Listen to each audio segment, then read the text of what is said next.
kung So, nandun ka today, na sa I'm gonna business or eat. showbiz Oh, ka na, yan. kailangan mo talaga So, magpaano ng mukha. Okay, naiintindihan ko. No? Pero pagka nandun ka pa sa katulad natin na level tayo, kailangan sa ating mga lalaki kasi sa ating mga lalaki importante na ini-embrace natin yung insecurities natin. Huwag mo naniniwala ka ba doon? Kasi kaya nga sinasabi na ang mataba ka.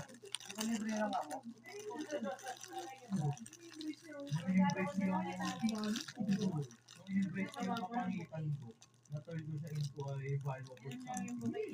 Ang value, pinakain na ako ng masarap yung pagiging pangit lives matter. Ngayon, kaya Okay. may mga tao na sa tingin nila hindi naman ako pangit kasi in-embrace ko eh. Para sa akin, naging panglait naman sa'yo. Pag ikaw mismo, alam mo sa sarili mo, kalait-lait sa'yo yun. Pero kung tatanggapin mo ng sagad yun, yung confident na ititindig yun, hindi siya magagamit pang lait sa'yo. Pangit ka dati, tapos yun, ang ayos mo na, ang kinis mo na. Diba? Tama na ako nag-iba, ganun pa rin. Iba look mo dati, lalo yung 2022 video mo. Nag-improve. Sa buglagi buhok mo. Nag-improve, kaya nga class S eh. Kaya nga class S na pangit yung ano ko yung label. Class S na pangit, hindi ka na basta pangit lang. Class S na pangit ka na. May tira ka na pangit, may aura ka na pangit. Pero pangit pa rin. Kasi kung guwapings, iba pag guwapings eh. Siya ito, guwapings. May Guwapings tayong tatlo. may aura. May sense. Guwapings. Iba yung guwapings, kaya ang classes na pangit eh. Maging classes na pangit ka, hindi ka basta pangit lang. Yan ang ginagawa ko. Ito kasi yung stigma ko. Ako, ito yung stigma ko sa Gagawin din kayo. plastic surgery para. Ewan ko mag-agree kayo dito.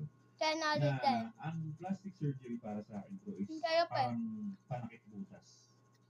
Hindi mo talaga nai-heal yung insecurities mo, hindi mo talaga nai-heal yung fear mo kung ano sa mukha mo. Yeah. Tinatakpan mo lang ito ng plastic surgery.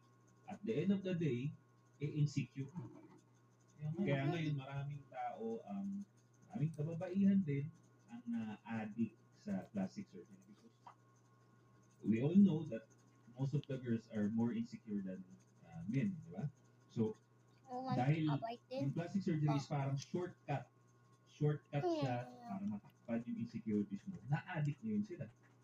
Di ba? Ang dami ngayon babae na ngayon pa lang, nasa social media tayo. Putang ina, magkakamukha na babae ka mo ngayon. Iisa yung ipin, nakala mo mentos.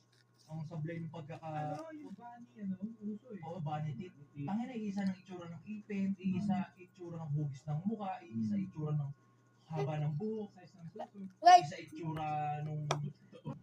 Si Angelo De Leon, pre. Ang ganda rin yung